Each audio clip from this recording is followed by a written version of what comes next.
सबरी एक भक्त के रूप में मानी जाती है।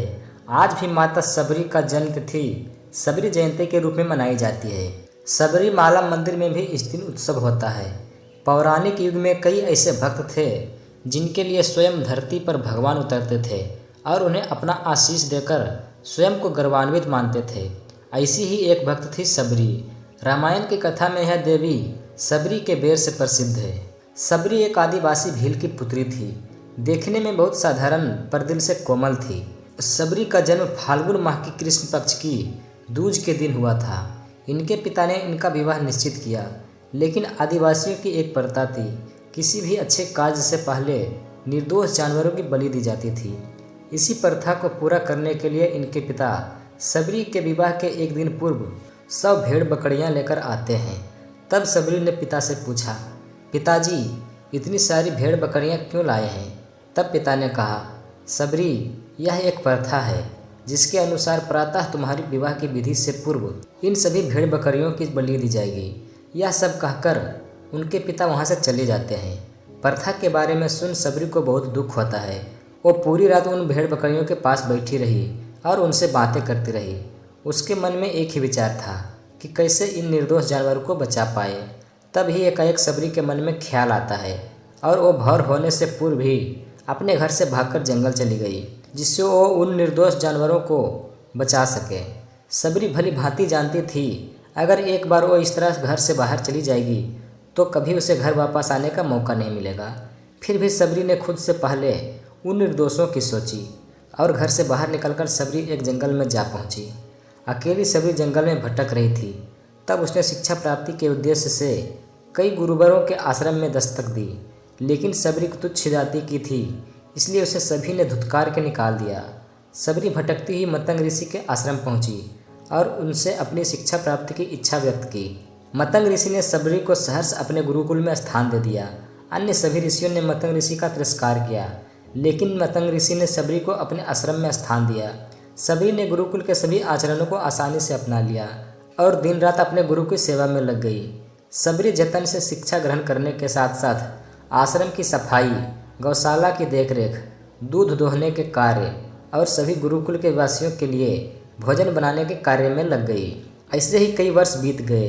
मतंग ऋषि सबरी की गुरु भक्ति से बहुत प्रसन्न थे। मतंग ऋषि का शरीर दुर्बल हो चुका था, इसलिए उन्होंने एक दिन सबरी को अपने पास बुलाया और कहा, पुत्री मेरा शरीर अब दुर्बल हो चुका है, इसलिए मैं अपनी यह देह छोड़ना चाहता हूँ, लेकिन उससे पहले मैं तुम्हें आशीर्वाद देना चाहता हूँ। बोलो पुत्री, तुम्हें क्या चाहिए? तभी आंखों में आंसू भरकर सबरी मतंग ऋषि से कहती है, हे गुरुवर, आप ही मेरे पिता हैं, मैं आपके कारण ही जीवित हूँ, आप मुझे अपने साथ ही ले जाएं। तब मतंग ऋषि ने कहा, नहीं पुत्री, तुम्हें मेरे बाद इस आश्रम का ध्यान रखना है। तुम जैसी गुरुपरायण शिष्या को उसके कर्मों का उचित फल मिलेगा। एक दिन भगवान राम तुमसे मिलने यहाँ आएंगे और उस दिन तुम्हारा उद्धार होगा और तुम्हें मोक्ष की प्राप्ति होगी। इतना कहकर मतंग ऋषि अपनी देह त्याग कर समाधि ले लेते हैं। उसी दिन से सबरी हर रोज प्रातः उठकर बाग जाती है और ढेर सारे फल इकट्ठा करती है। सुंदर सुंदर फूलों से अपना आश्रम सजाती है, क्योंकि उसे भगवान राम के आने का कोई निश्चित दिन नहीं पता था। उसे केवल अपने गुरुवर की बात पर यकीन था, इसलिए वह रोज राम के इंतजार में समय बिता रही थी। वो रोजाना यही कार्य करती थी। एक दिन सबरी आश्रम के पास के तालाब में जल लेने गई। वहीं पास में एक ऋषि तपस्या में लीन थे। जब उन्होंने सबरी को जल लेते देखा तो उसे अछूत कहकर उस पर एक पत्थर फेंक मारा और उसकी चोट से बहते रक्त की एक बूंद से तालाब का सारा पानी रक्त में बदल गया। यह देखकर संत सबरी को बुरा भला और पापी कहकर चिल्लाने लगा। सबरी रोती हुई अपने आश्रम में चली गई। उसके जाने के बाद ऋषि फिर से तप करने लगे। उसने बहुत से जतन किए, लेकिन वो तालाब से भरे रक्त को जल नहीं बना पाया। उसमें गंगा, यमुना सभी पवित्र नदियों का जल डाला गया, लेकिन रक्त जल में नहीं बदला। कई वर्षों बाद जब भगवान राम सीता हरण के बाद उनकी खोज में वहां आए, तब वहां के लोगों ने भगवान राम को बुलाया और आग्रह किया कि वे अपने चरणों के स्पर्श से इस तालाब के रक्त को पुनः जल में बदल दे। राम उनकी बात सुनकर तालाब के रक्त को चरणों से स्पर्श करते हैं, लेकिन कुछ नहीं होता। ऋषि उन्हें जो जो करने बोलते हैं वो सब कुछ करते हैं, लेकिन रक्त जल में नहीं बदला।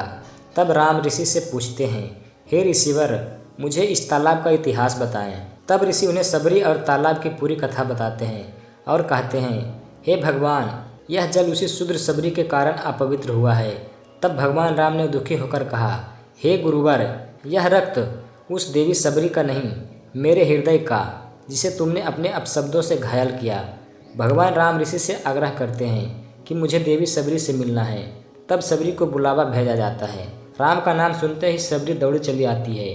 राम, मेरे प्रभु, कहती हुई जब वो तालाब के समीप पहुंचती है, तब उसके पैर की धूल तालाब में चली जाती है और तालाब का सारा रक्त जल में बदल जाता है। तब भगवान राम कहते हैं, देखिए गुरुवर, आपके कहने पर मैंने सब किया, लेकिन यह रक्त भक्त सबरी के पैरों की धूल से जल में बदल गया।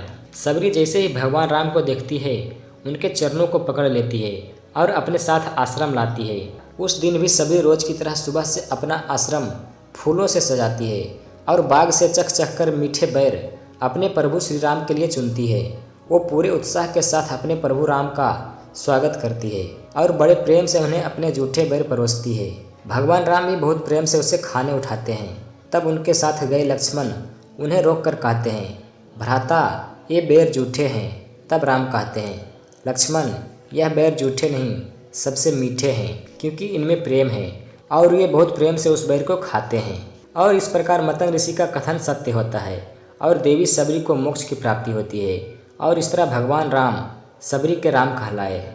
सबरी जयंती फाल्गुन माह कृष्ण पक्ष की दूज के दिन मनाई जाती है। सबरी अपने गुरु के आशीर्वाद से प्रभु राम से मिलती है और भगवान राम ने उन्हें नव भक्ति का ज्ञान दिया।